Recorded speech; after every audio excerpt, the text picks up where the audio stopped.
Channel. मी प्रियंका तुमचं सगळ्यांचं माझ्या चॅनलवरती स्वागत करते. सो आज मी घेतली सुट्टी. आज माझी तब्येत आहे जरा डाऊन, त्यामुळं म्हटलं चला आज घरीच राहूयात, कारण खरंच कधी कधी ब्रेक खूप गरजेचा असतो. आणि असं चला आज पटापट मी माझ्या आज छोटीशी गार्डनची टूर देणार आहे. म्हणजे माझ्याकडे कुठली कुठली झाडं आहेत ते मी दाखवणार आहे, आणि त्यानंतर मग बघूयात कसा दिवस जातो. So stay tune. अशी माझ्या बाल्कनीची मी टूर देते. आता इकाला पण फुल नाही सध्या, कारण ह्याला आता आले खत टाकायची वेळ. हे आहे माझं छोटंसं जास्वंदाचं झाड. म्हणजे छोटं नाही, बरंच मोठं आहे. जर ह्याचं खोड बघितलं ना तुम्ही, खूप झाड आहे. सो हे माझ्याकडं जवळपास 4-5 वर्ष झाले हे माझ्याकडं झाड आहे. मोठ्या कुंडीत लावलं आहे मी इथे. आता जरा मेंटेनन्सला आली आहे झाडं, कारण शिफ्टिंग करायचं म्हणून मी जरा निग्लेक्ट केलं आहे ह्यांना. हे आहे माझं नागिनीच्या झाडाचं पान. आपण ह्यांना आमच्या इकडच्या साईडला ना खाऊची पानं पण म्हणतात. हा छान फुटला आहे. खरं तर हे झाड ना मी आईंसाठी आणलं होतं, कारण त्या पूजेला वगैरे सारखी त्यांना पानं लागायची, त्याच्यामुळे मी घेऊन आली होती. पण काय आता असो.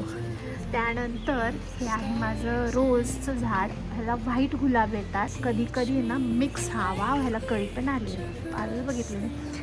ह्याला असं पिंक आणि व्हाईट मिक्स पण येतं. आय गेस ह्याला 2 ब्रांचेस आहेत. इथं 2 ब्रांचेस आहेत, 2 वेगळे वेगळे कलर्सचे आहेत. सो ना ह्याला व्हाईट पण येतं आणि व्हाईट पिंक पण मिक्स येतं. हे पण आहे जास्वंदाचं झाड. ह्याचं जर खोड बघितलं ना तर खूप जाड आहे. ह्याला आता माती टाकायची गरज पण आहे. आणि इथे ना नवीन अशी फुटी पण येते ह्याला बघा. इथे पण नवीन फूट येतं आहे. दिसतं आहे किती माहीत नाही मला, पण इथं पण आधीच इथं पण येतं आहे. सो हे पण ह्याला मोठी कुंडीची गरज आहे आता. सो आता हे पण मोठ्या कुंडीत राहणार आहे. त्यानंतर हे पण आहे जास्वंदाचं झाड. हे आत्ताच लावलं आहे, आणि हे ना ऑरेंज कलरचं जास्वंदाचं झाड आहे. आता ह्यालासुद्धा गरज आहे. जास्वंदाचं झाड आहे. ह्याचं थोडंसं कापलं ह्याला, आता छाटणी केली, पण ह्याला पण बघू शकता तुम्ही नवीन पान आले इथे. आता नवीन पान आले इथे. सो हे पण आता येईल. आय गेस हे येलो कलरचं आहे. हे खूप दिवस झाले, खूप मोठं आहे. हे पण जुनं झाडाचं खोड पण छान, पण हे आय गेस कुजलं आहे. खाल्लं आहे, किडे लागले ह्याला. असो, ह्याला आता नीट करायची गरज आहे. बघू आता कधी होतं आहे. खरंच ह्याच्या कुणाकडे औषध असेल तर मला सांगा प्लीज, कारण खरंच खूप खोडा भुसा झाला इथे. ह्याला फुटी आली आहे. आता बघू टिकतं आहे का नाही टिकत आहे. Let's see. आणि हे पण आहे माझं ऑरेंज कलरच्या रोजचं झाड आहे. ह्याला पण नवीन फुटी आली आहे बघा. आणि इथे पण माझं जास्वंदाचं झाड आहे. माझ्याकडे ना जास्त करून फुलाची झाडं आहे, जेणेकरून फुलं छान देवाला होतात म्हणून. आणि हे पण छान जुनंच आहे. ह्याचा खोड बघू शकता. हे सगळे आता कुंडी मोठी होणार आहे, ह्याला लागणार आहे ॲक्च्युली. असो. आणि हे आहे माझं मोगऱ्याचं झाड. इथं आल्यापासून हे छान फुलायला लागले खरं. बघा नवीन पानफुटी झाली इथं आल्यापासून. नाही तर इकडं ऊन नसल्यामुळे ना खरं तर ना झाडं इथं आल्यापासून छान फुटली आहे. ही ॲक्च्युली ना सगळी ईस्ट बाजू आहे, म्हणजे जी गॅलरीची साईड आहे ना ती सगळी आमची पूर्वेची आहे. सो सकाळचं थोडं जरी ऊन पडलं ना छान त्यांना ऊन मिळतं, जसं तिकडे नव्हतं. तिकडं ऊनच येत नव्हतं. सो इथे छान फुटली. आता मे बी आता त्याला जरा खत पाणी जराचं छाटणी केली ना की जरा होऊन जाईल. Let's see. मला कधी टाईम मिळतो आहे. येत्या शनिवार रविवार बघूयात. म्हणलं कपडे वाळत घालायच्या अगोदर झाडं दाखवते अशी. आणि मला ना फार झाडं लावायला आवडतात. जर माझे आधीचे ब्लॉग बघितले असेल तर खूप छान फुले येतात. आता ह्यांना जरा खत पाण्याची गरज आहे म्हणून ही अशी दिसतात. Let's see. आता मी कधी यांना नीट करते. खराब पण व्हायला लागले आहे. आणि एक झाड माझं हरवलं आहे, त्याचं मला अत्यंत असे दुःख आहे मला त्याचं. Let's see. तर मी माती आणि कुंडे पण आहेत माझ्या जुन्यावाल्या.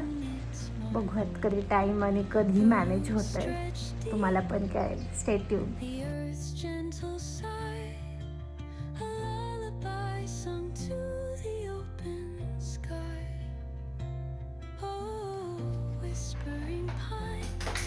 सकाळचं एक काम असतं मशीन लावणं. कधी कधी रात्रीचं पण होऊन जातं, सकाळी टाईम नाही भेटला तर मी युजली खूप खराब कपडे असतील ना यांचे तर मी भिजवून टाकते, नाही तर युजली मी अशीच टाकते. सो इथं मी 2 डिटर्जंट वापरते, एक पावडरवालं आणि एक लिक्विडवालं. लिक्विडवालं मग माझं फ्रंट लोडचंच असतं, कारण माझी मशीन फ्रंट लोडची आहे. आणि हे असं काहीतरी माझं कधीतरी निवांत रुटीन असतं. तुम्ही म्हणाल की मग अशी कपडे वाळत घातली आणि आता कप मशीन लावते. येस, कारण ना मी काल विसरली होती कपडे वाळत घालायची, ती मशीनमध्येच राहिली. कधी कधी असं होतं माझ्यासोबत पण. मी आज करते रवा डोसा पटकनवाला, कारण अजिबात टाईम नाही आहे माझ्याकडे. सो इथं मी घेतला 1 कप रवा.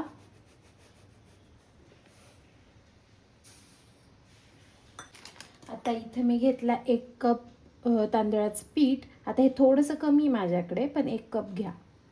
सो इथं 1 टेबलस्पून दही, थोडंसं जास्त टाकलं तर फर्मेंट छान होईल.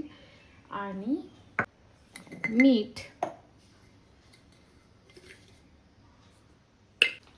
आणि थोडासा मैदा, एक 2-3 टेबलस्पून मैदा टाका थोडासा. ह्याच्याऐवजी तुम्ही गव्हाचं पीठ पण टाकू शकता. आणि 2.5 कप पाणी.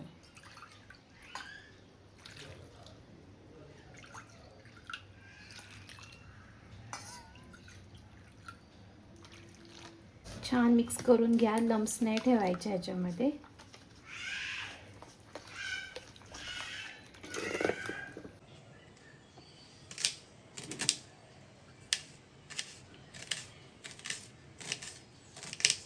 सो इथे ना कांदा, त्या अर्धाच कांदा घेतला होता, कारण कांदा जरा बऱ्यापैकी मोठा होता. कोथिंबीर छान बारीक चिरून घेतली. मिरचीसुद्धा बारीक चिरून घेतली. त्या तुमच्या अंदाजे तिखट घ्या किती लागते ते. थोडेसे 4-5 लसणाच्या पाकळ्या किसून घेतल्या. आलंसुद्धा छान किसून घेतलं. ह्यामध्ये थोडंसं जिरं टाकलं, छान मिक्स करून घेतलं. आणि मला थोडंसं हे थिक वाटत होतं, सो ह्याच्यामध्ये मी अजून थोडंसं अर्धा वाटी पाणी टाकलं आहे. थोडंसं पातळ पाण्यासारखं करायचं आहे, जेणेकरून हे एकदम क्रिस्पीवाला रवा डोसा आणि एकदम थिन होतो, म्हणजे एकदम पातळवाला. सो इथं मी पॅन गरम करत ठेवला आहे. त्याला खाली छान असं एकदम कडकवाला तापवायचं आणि नंतर तेल लावायचं आणि असं काहीतरी बॅटर त्याच्यावरती पसरवायचं. खूप छान क्रिस्पी असा रवा डोसा होतो. नक्की ट्राय करा.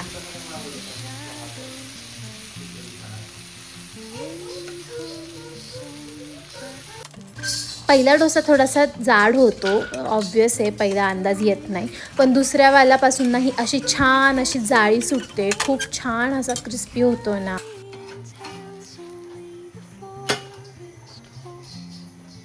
चला, रात्री आम्ही खाली गेलो होतो, त्याच्यामुळे तिथे ना छान अशी फ्रेश अशी कोथिंबीर आली होती. सो मी छान अशी 20 रुपयाच्या 3 गड्ड्या घेऊन आल्या. तर लवकरच कोथिंबीर वडी होईल घरात. आणि हे माझं पिल्लू एकटंच खेळतं ग, किती पण ह्याला अजिबात त्रास देत नाही. म्हणजे काय म्हणायचं, टचवूड, हे खूप असं शांत पिल्ल्यासारखं खेळत बसतं. कधी कधी खूप प्रेम येतं ह्याच्यावरती मला.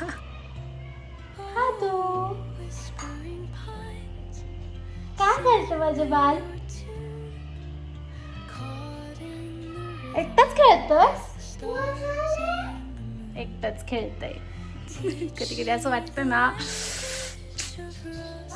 चला, आणि हे रात्रीचं माझं शेवटचं काम, भरपूर साऱ्या खेळण्या की जी रोज मला आवरायला लागतात 3 टाईम असो, आणि याचं खेळणं मध्ये मध्ये चालूच आहे. चला, भेटू आपण अशाच न्यू व्लॉगमध्ये. व्हिडिओ आवडला असेल तर लाईक, शेअर, कमेंट करायला विसरू नका. चॅनलवरती नवीन असेल तर प्लीज सबस्क्राईब करा. भेटू आपण अशाच न्यू व्लॉगमध्ये. Till then bye.